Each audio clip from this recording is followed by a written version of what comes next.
కాలుష్య కారక పరిశ్రమలు నగరం నుంచి తరలిపోతాయని, కొన్నేళ్లకైనా RRR దాటిన తర్వాతనైనా వెళ్లిపోతాయని ప్రభుత్వాలు చెబుతూనే ఉన్నాయి.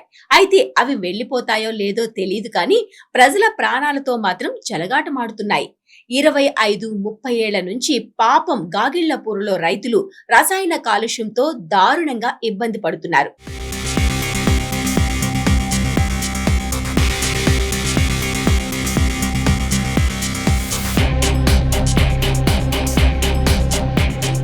ఆరోగ్య సమస్యలతో సతమతం అవుతున్నారు.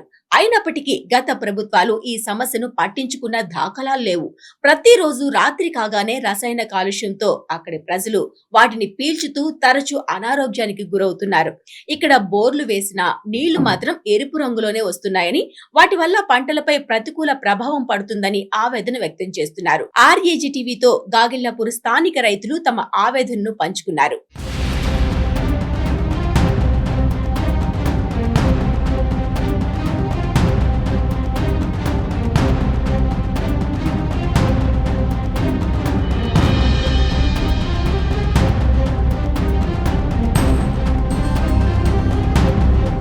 ఇక్కడంతా కెమికల్ ఫ్యాక్టరీలు ఎక్కువ ఉన్నాయి. అందుకంలా స్మెల్ బాగా వస్తుంది. దానివల్ల జ్వరాలు అవి క్యాన్సర్ కూడా వస్తుంది. సాయంత్రం టైంలో 9-10 గంటల నుంచి స్టార్ట్ అవుతుందా వాసన, గబ్బు వాసన అంతా.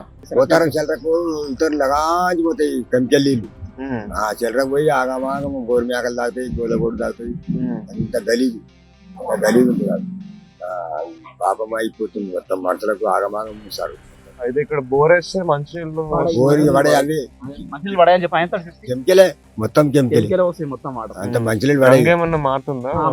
మారుతుంది. ఎర్రగా ఉప్పు మంచిగా ఉండే, మన తీయగా ఉండే నీళ్ళు.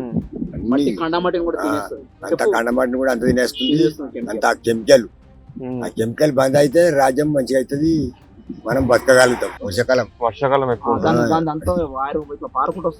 అంత ఆడలు కొడతాయి కదా, అంత పారుకుంటా మొత్తం భూమి పడుతుంది. పొలాల్లోకి వెళ్తున్నాయి కెమికల్. చిల్లరాళ్ళకు గోల్డ్ తాగుడు, బాలు తాగుడు, అంత జీవరాజ్యం మొత్తం ఆగమాగం. అంటే ఎన్ని సంవత్సరాల నుంచి ఎట్లా అవుతుందన్న? 20-25-30 సంవత్సరాలు అయితే అప్పటి నుంచి అలాగానే ఉంటుంది. ఏం మారలా. ఎక్కువనే అవుతుంది కానీ తక్కువ లేదు. కంపెనీలు అన్నీ ఎక్కువ అయిపోతున్నాయి. ఇక పర్మిషన్లు ఇచ్చి ఎక్కువ పెట్టుడు కంపెనీలు అట్లా చేసుకోమలా ఇక్కడ జనానికి ఇబ్బంది అయిపోతుంది. నీరు లేదు, బోర్ నీళ్ళు ఏమో ఉప్పు నీళ్ళు మొత్తం కెమికల్, ఎర్రగా నీళ్ళు. అంత ఆగముంది, మంచిగా లేదు ఆ రాజకీయం. అక్కడ అన్ని కెమికల్ చేస్తారు. కెమికల్ చేయకపోతే ఏం కాదు సార్, వేరే కంపెనీలు పెట్టుకో, కానీ కెమికల్ కంపెనీలు మొత్తం అట్లా కెమికల్ తీసేస్తే బాగు. వేరే కంపెనీ పెట్టుకొని దాదా చేసుకొని నడుపుకోరు, అదట్లేము.